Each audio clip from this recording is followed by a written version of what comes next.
na may kabutihan sa kalusugan para sa buhay na makabuluhan. Mga eksperto ay pinag-isa, kami inyong makakasama. Maaasahang dalubhasa, kagaling ay matatamasa. Hiling-galing, sagot sa inyong hiling. Muna sa suliranin, hiling-galing.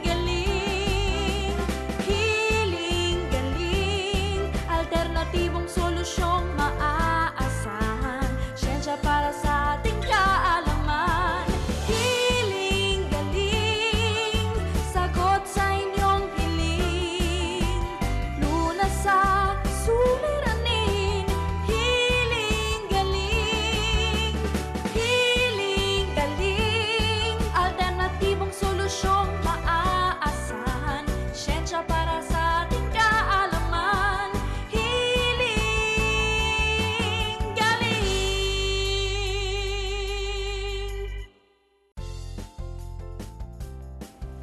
Happy Healing Morning mga kapatid! Isang masaya at masiglang linggo ng umaga sa inyong lahat. Marami pong salamat sa paggising ng maaga at sa mga nanonood sa ating programa. Talagang umaagap ang gising, di ba? Nakapagsimba na po ba o sumamba na ba? At nakapaghanda na ng almusal? Ang sabi nga ay, the early bird catches the worm.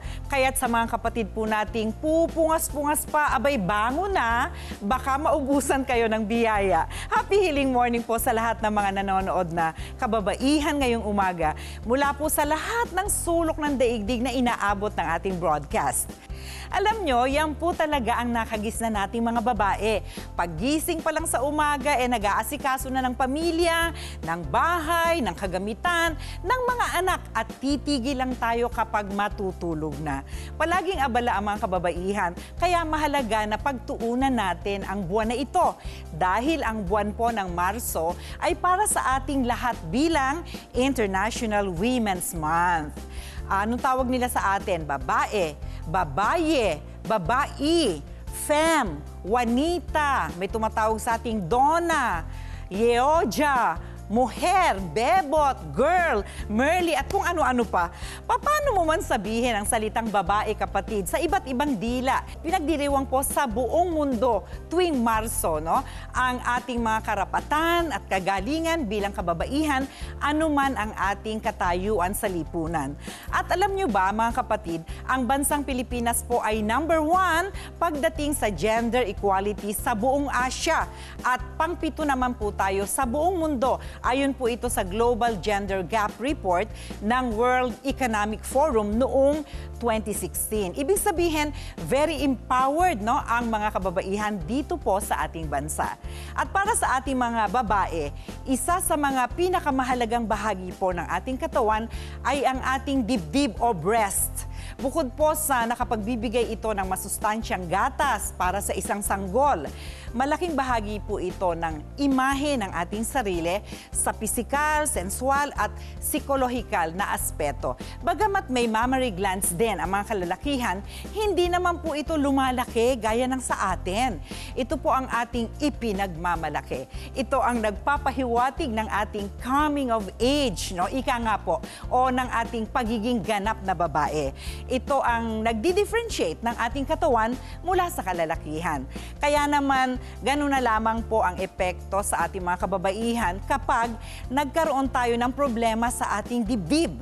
Bumababa po ang ating moral, nalulungkot tayo, nababawasan ang ating self-esteem hanggang sa mauwi ito sa depresyon. Gaya po ng naranasan ng ating dalagang kapatid na si Marilu na tinubuan po ng breast mass o bukol sa dibdib. Panoorin po natin ito.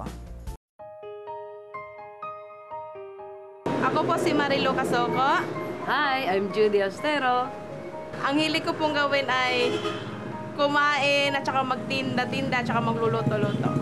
Ano po, una po napansin yan, nag-discharge ako konti-konti. Yun po yung lumalabas.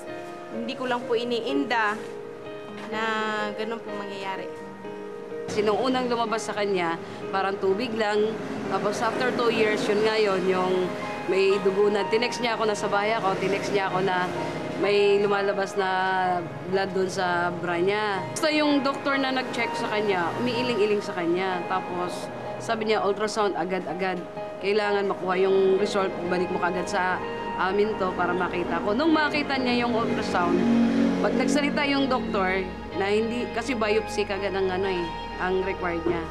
Tapos, pag hindi siya nakatingin, iiling-iling yung doktor. So, nag-get ko na hindi maganda. Tapos ngayon, sabi pa ng doktor sa amin, kung wala kayong pera, pumunta kayo sa mga kamag-anak, humingi kayo ng tulong. Kasi bata pa siya.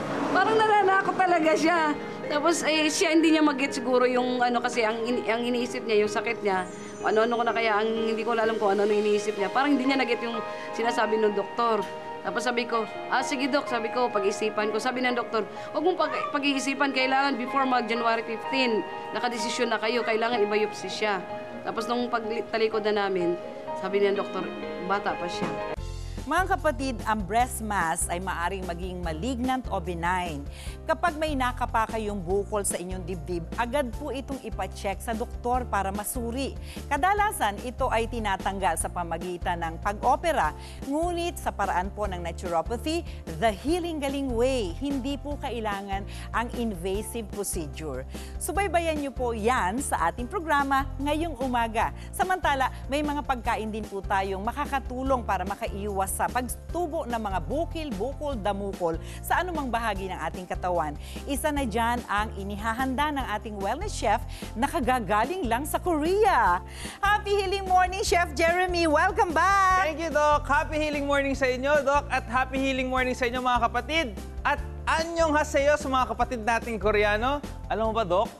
Ang Korea ay medyo malayo pa pagdating sa gender equality. Sa ngayon, ang South Korea ay nasa bandang 116 pa among 145 countries. Malayo pa. Malayo pa. Pero ang kagandahan nun ay may natutunan ako sa Korea.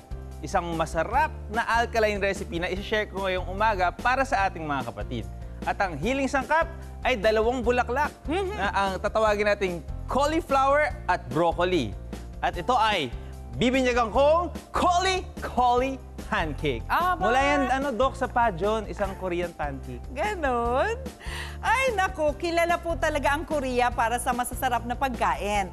Para sa mga Koreans, ang good food ang pinakamabisang gamot sa anumang karamdaman, gaya ng tinuturo natin dito sa naturopathy. Kaya, aabangan po natin yang cauli pancake mo, chef, at ibabahagi namin po sa inyo, mga kapatid, kung paano pagagalingin ang breast mass, the healing galing way, dito lamang sa Season 7 ng Healing Galing sa TV Year 2. Ang sabi niya, good morning po, Dr. E. May tanong lang po ako. July 16, 2013 pa po ako naoperahan sa breast, left and right. Pero hanggang ngayon po, may sugat pa din ang right breast ko. Dulog sa dinadamdam na dibdib? Sasagutin ni Dr. E. Tutok lang sa Healing Galing sa TV, Year 2. May hatid na kalusugan ang luntiang kalikasan. Yan ang paniniwala sa natural na paraan. Mga produktong organic ang sagot sa karamdaman, basta't holistic approach ay iyong susundan. Sabon man o mga oil, maging organic orals. Meron ding seaweed salt, mga grains at liquids na natural. Yan ang Healing Galing products, iyong laging tandaan. Na sa natural na paraan ng paggagamutan, nasa iyo ang healing, nasa iyo ang galing.